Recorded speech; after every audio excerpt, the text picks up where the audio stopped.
Hello everybody, I'm Captain Still, and it's been a while since I made a video, but I finally got my recording software to work right, because I was having difficulty with it recording, and my microphone was going to so I finally got all that fixed, and I decided to make a video, and today we're playing an RPG horror game called Skinwalker. And so without further ado, let's begin. The following story really happened. I saw it with my own eyes. Maybe it didn't happen as I saw it, but more on that later. We were all going out camping. Me and three friends from the university. Let me introduce my friends. This is Darren. I wouldn't say that he is our group of friends leader. Or actually I would. He's the one that always gets us all out of the house and into the action. He's the first one to hit on that cute girl by the bar. He's the first one to jump from the roof into the swimming pool. According to himself, he was even more impulsive when he was a kid. I can only imagine his childhood and how often he must have broken his legs, scraped his knees, and hit his head. Still, if it weren't for Darren, we wouldn't have half the amount of fun we would. Half the amount of fun we have. Ah, God, I can't speak. This girl is Celeste. We have known each other since we were children. We met each other when she moved into the house next door when I was 7.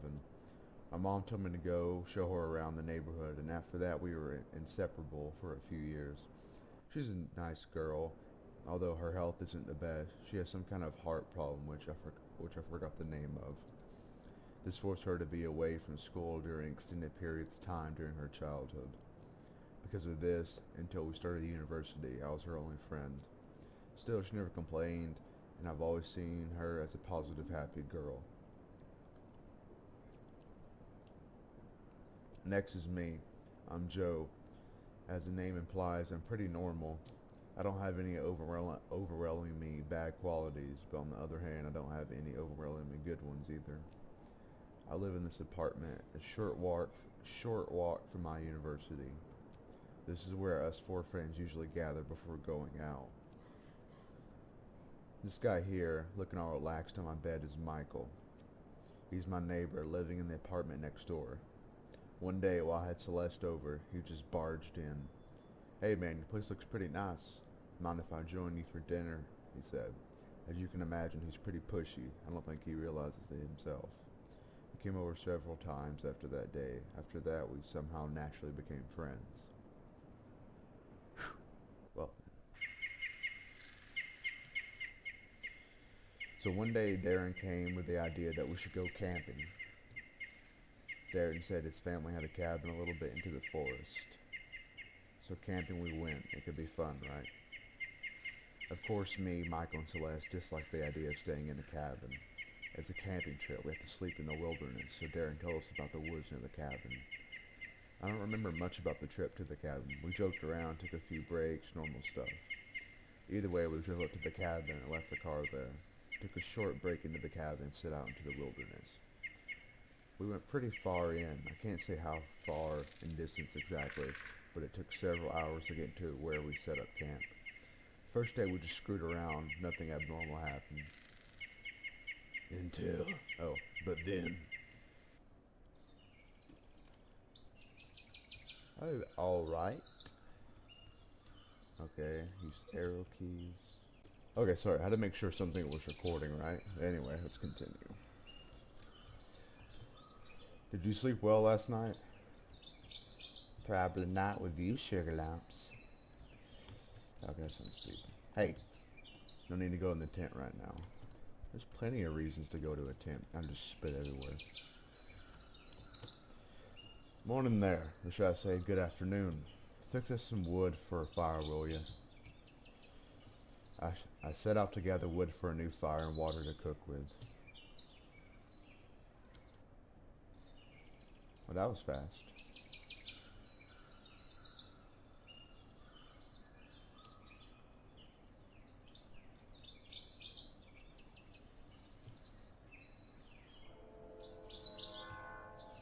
Well, alrighty then. That changed.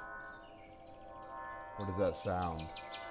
It didn't sound like something you'd hear in a forest. No, it does not. Oh god, that scared me. There we go, a bucket of water. Okay, can I leave? Can I leave? Whew, I did not like that. The sound stopped. My head hurts. I don't care. Michael. We sure had a blast yesterday, didn't we? Yeah. I'm sorry. I should have enough wood to make the fire last a while tonight. You better. Okay. This for fire. Poured water into the cooking pot. There's enough.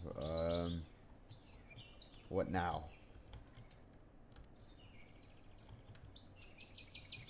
My head hurts. Yo, that's nice. I should go back to camp. Oh, I can sprint.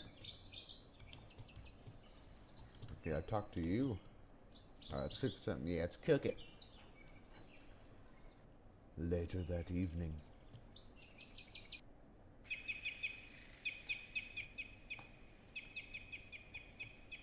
Oh, okay. Well, this looks demonic. What the hell's up with this fog? Every time I've been here before, there hasn't ever been any fog. Isn't it time to go to sleep soon? We're all out of booze. Guess we have to go back to town tomorrow. I'm not looking forward to that 4-hour trek. Maybe we shouldn't have gone so deep in. Hey. I want... Okay. It's a little chilly outside for being in the middle of the summer. Hey, anyone else hear that sound? Yeah, now that I mention that, what is that? Sounds like something metally. Metally? Haha, is that even a word? Are you stupid? Shut up, a-hole. It's a word if I say so. It stopped. Maybe it's some kind of machine. Who the hell will go out hours from the nearest civilization in the middle of the night and start revving up some kind of weird machine? Who gives a shiz? It's probably someone using a chainsaw or something. Oh, that doesn't sound fun. Let's go to sleep. I'm tired. I don't want to go to sleep. Screw you guys. Oh, I guess I have to. Hey, how do I go to sleep? Ugh. I'm sure that was no chainsaw. I wonder what it was. I don't rightfully know. Sleepiness soon overtook everyone. Ugh, I don't like that camera angle. Something woke you up a few hours later in your half-wake state. You stumbled outside the tent. You mean I? Oh dear God. Darren, Michael, Celeste, is that you? The mist is even thicker than before. I can't see much. Well, I'm gonna die first.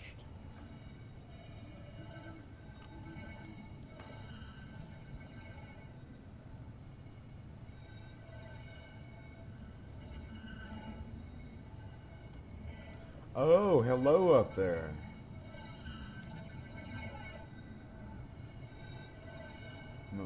Michael, is that you? Say something, will you? Who are you? Uh-oh. Shh. Whoa, stop right there. I have a knife.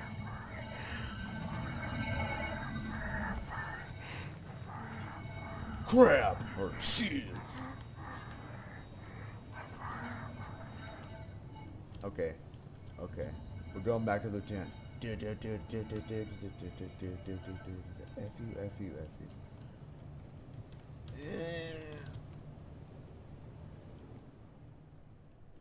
Hey, wake up. There's something outside the tent. What? Ugh, I'm sure there is. Lots of squirrels and crap. Go back to sleep. Hey, is Michael here? Yeah, I'm here. Why wouldn't I be? Oh no, the thing outside looked like you. There's probably some animal. I don't think we have to worry about a fox or whatever. Take it easy and go back to sleep. Well, alright then. Maybe it was just some animal. You're stupid, you piece of crap. You know those freaking was an animal. But no shout.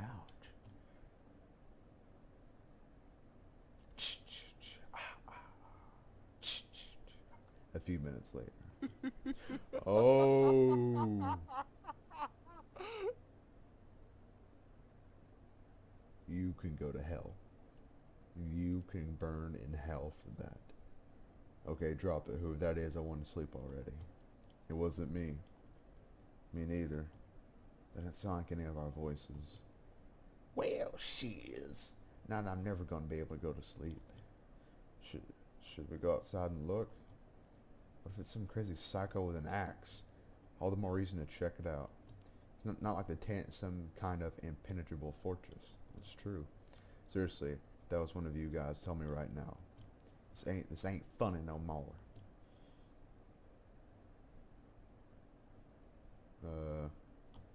Okay, everyone get out together and check it out. I ain't going alone.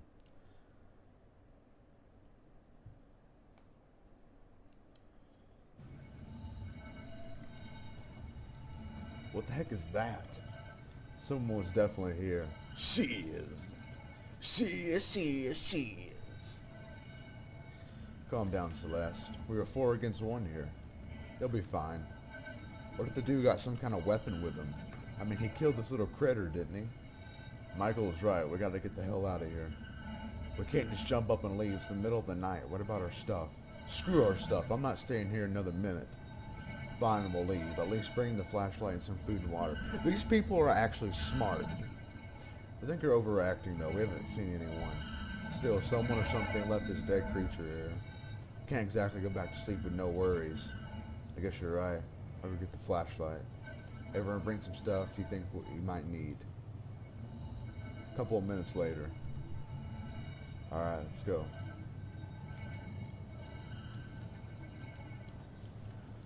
Alright, let's bounce. I'm sprinting all the way out of here. This is the way to the lake. We're not going this way, okay?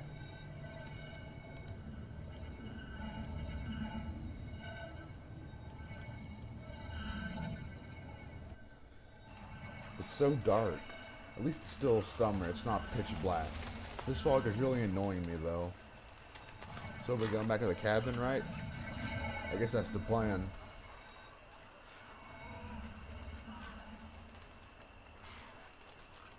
Hey, hey, hey, hey! I see that. I see you right there. I see you walking up down those trees. You creeping on me? I see you there. I got the freaking goddamn cold chills. A while later, it became obvious Darren had no idea where we were going. He was swearing and looking all around. They've been walking for awfully long now. Are you sure we're on the right path, Darren? I've walked this path hundreds of times. We're on the right path. I don't recognize anything from where we were walking to the camp, though. I said we're on the right path. But as time went on, it became obvious that Darren had no idea where we were. Didn't you just say that? Darren couldn't find the path. Maybe it was the fog, maybe the darkness, maybe something else. Either way, we were lost. I kept looking behind me. I was having that feeling where you think someone is watching or stalking you. Oh, God! I nearly tripped over Celeste when she fell.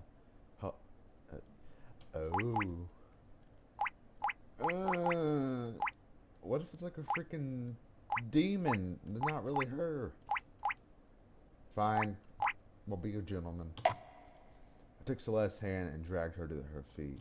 It was getting even mistier. If not for the flashlight, I wouldn't have any idea who she was. I recognize that tree. We're getting to the cabin. Again, I had the feeling something was watching me. My gut was screaming at me that something, somewhere was wrong. I realized the sound from earlier was back, softer but still present. I started looking around, panicking. Did a head count, or more accurately, a silhouette count. Me, Celeste still holding my hand, Darren in the lead, Michael to the left. Who the heck was the guy besides Michael? Oh my God. My grip on Celeste's hand tightened and I quickened my pace. I thought about shouting out, but I was worried. If I did, maybe the thing would turn around and jump Michael or something.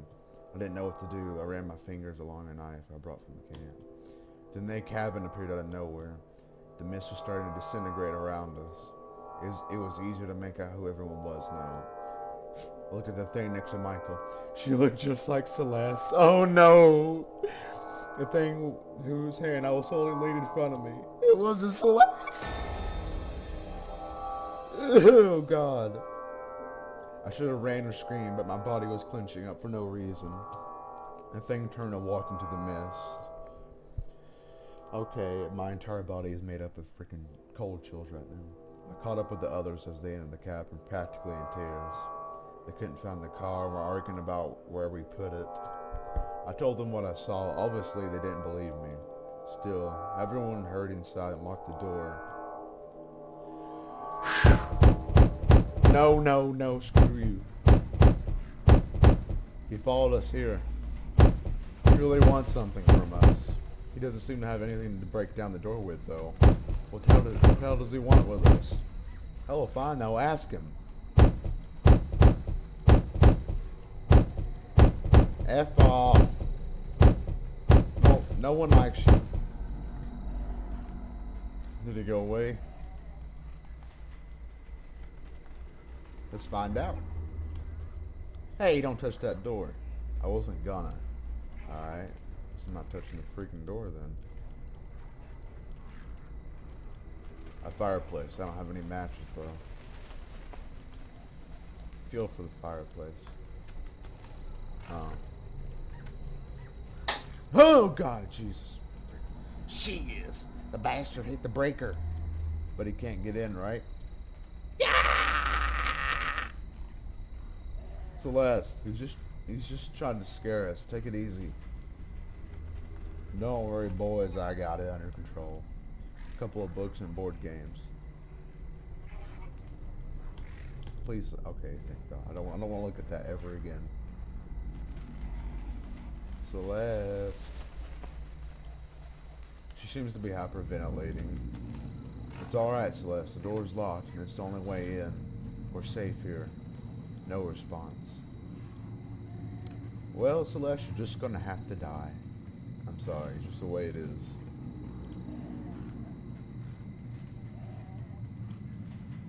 Oh, hello there. Who is that? That's right, go back to where you belong. How the heck did you get down here? We're safe here, it's cool, man. Yep, you're definitely the murderer, alright? Calm down a bit.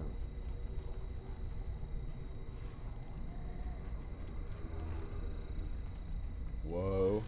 Whoa. Okay, you're scared. You saw something looking like me? Better not touch it. That's what I said, didn't it? Ain't it?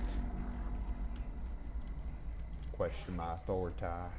Suddenly a strong sense of nausea hit me.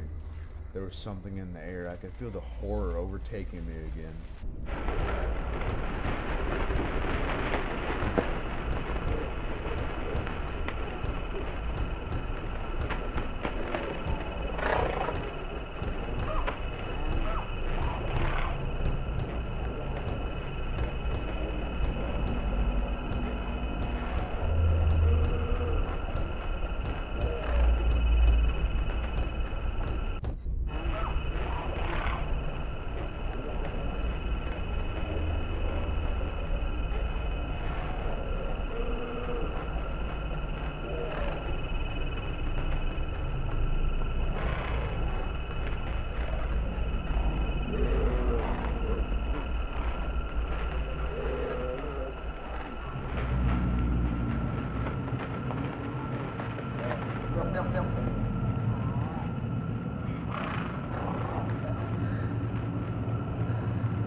Okay, I can finally talk now because that was horrifying me.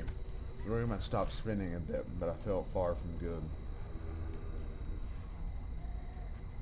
Suddenly a voice could be heard from the locked door. What was worse, though, was that it was Celeste's voice. Let me in, God, let me in there. I immediately pulled out my knife and placed it at Celeste lying in the bed. Her eyes grew wide with shock and alarm, but they could have been faked. What are you doing? No, I'm the real one, the one out there. That's the imposter. I was kind of in a trance, unsure what to do, staring down at her. Maybe I would have stabbed her if the voice at the door hadn't changed to just some low, deep, guttural voice. Then it became high-pitched like a little girl's. I pulled my knife away. I snapped out of the trance. Now the nausea was returning. I got to the door and opened it. There was nothing but a trail of black liquid. Suddenly I got this feeling but it might not be the best idea to go outside. We're going outside. Screw that. We're men. The thing was nowhere to be seen. Just as I was turning around, took a look at the roof. There it was. It was close to a corner, but about to turn. It looked like an albino male with really long limbs.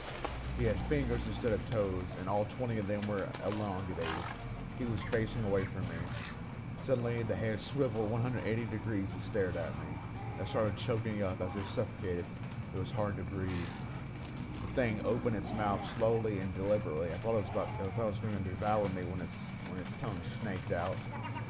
On the tip of the tongue was my face, like a tumor. Eyes closed, lips upturned into some psycho smile. There's a legend somewhere that when you see a double anger, you die. I thought of that legend, but then came the creature around the corner and it was gone. I lost it and followed vision hazy. My heartbeat suddenly seemed ears splitting to me. I was stumbling because my legs seemed unable to coordinate.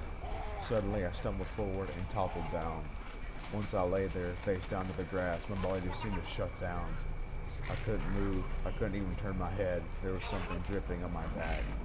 My eyelids seemed heavy and started closing of their own accords. I saw white feet with long fingers for toe step into view. My eyes opened. Celeste was shaking me. She was on the brink of tears and her voice was cracking. Get up, get up. That bastard was in your skin. My head hurt. I was about to ask her what happened when she started pulling me backwards toward the door. We toppled out and stumbled towards Darren's car, which was parked in a different location from what I remembered. I was glad to be alive. The mist had stopped completely. Celeste was downright crying now. She pushed me into the back seat. That's when I noticed. I was wearing different clothes from when I lost consciousness. Michael was there, huddled up and face buried in his knees. Some clothes stained with blood were beside him. They were mine. Darren immediately stepped on the pedal, but nothing happened. He swore and did it again. I noticed that Celeste was armed with a shotgun from the cabin. I asked him what was going on. The thing joined us. He looked like you. We got out of the house and found the car. We were halfway down the road, then Michael started screaming. I looked at Michael. He had a glazed over look in his eyes. The thing burst out of your clothes and jumped out of the car. Michael had the shotgun. He was firing out the window. We saw the thing run all the way back to the house at the friggin' speed of light. It was in my skin? Yeah. I looked down at myself. I wondered if I had been possessed, or worse, the thing had cut off my skin and wore it as a coat. I shuddered at the thought of something crawling around in my skin. I asked Michael if he was alright. The thing talked to me. I asked about what. He didn't respond. I realized he was sobbing. The car jolted into motion. Darren fist pumped as the car started accelerating. I turned back towards the cabin and saw the albino thing standing on the roof of the house watching us. I shuddered and turned back. Celeste screamed. The thing was in front of the car and on the windshield. It opened its mouth, my tongue face slithered out. Celeste fired the shotgun. The glass shattered and it was thrown backwards. Darren shrieked and I saw blood coming from his face. Something pierced my face and I realized it was the glass. The car skidded to a stop. The car doors opened. Without any discernible reason, I fell out. The thing lay directly across from me, eyes closed as if it was sleeping. I wish I could close my eyes. Its mouth hung open and I saw myself again, emerging. It didn't move or say anything because I couldn't. My face looked at me and started to talk. I love you. I love you. I love you. I want to be you. It repeated over and over again. It was coming close to me. I wondered if it was going to bite me to death. The thing's eyes shot open and I realized it was going to kiss me. I managed to regain some control and instinctively twisted back from it. I guess that's what saved me. God, that scared me. There was a sound like an explosion and blood spouted from the thing. Celeste was standing over it. Her face and body were bleeding and she had the thing spaced out, psychopathic look in her eye. She had just fired a shotgun. My face was directly at me. I am you, it whispered. She fired again. I saw my own face begin to rotting into nothing more than a skeleton in front of me. The things have flowered open. That's the best word I can find to describe it. Its head kind of split and split again, peeling away. I saw the faces, lots of them, all of them inside its head. I think I saw Celeste and Michael's faces. Oh, shut up. Shut up. They were whispering something unintelligible. In the center, where the brain should be, there was a single red cat-like eye that was rotating in its socket. It was producing a mechanical grinding sound. Celeste fired one last time. The thing sort of withered away, becoming wrinkled and smaller and rot until it just disappeared. Celeste dropped the shotgun. I started twitching and spazzing out of control as my body returned to me. Eventually I stood up. We got into the car silently. Darren was bleeding too, but no one said anything. We drove back to the city in silence. We explained away the damaged car as being attacked by some crazy thieves. We had ourselves patched up. Michael was still in a shock-like state. I hear he was like that for a while. When I asked him what he thought of the incident later, he denied it ever happened with compelling conviction. His eyes looked dead as he had lost weight. I don't know if he forced himself not to remember or if he generally knows nothing of it. I know what I saw, but I can't remember the exact place. It's been 2 months now. We still refrain from talking about it. If you're expecting some huge twist or something, you'd be disappointed. I still don't know what we met out there. I don't want to know, actually. I still have nightmares about my own face shouting, I am you. One thing I do know, I'm never going camping again. Huh. Wow. Well, I gotta say, that was pretty creepy. Some points it kind of made me jump a little bit, but that was actually really well. I enjoyed playing that. I got freaking cold chills up, and I'm not going to sleep tonight, and I'm looking behind me. Okay, well, Fraps cut me off, but anyway, I hope you guys enjoyed the video. I'll leave a description in below if you want to try out the game for yourself. I hope you enjoyed it. Leave a like if you did, and I'll see you guys next time.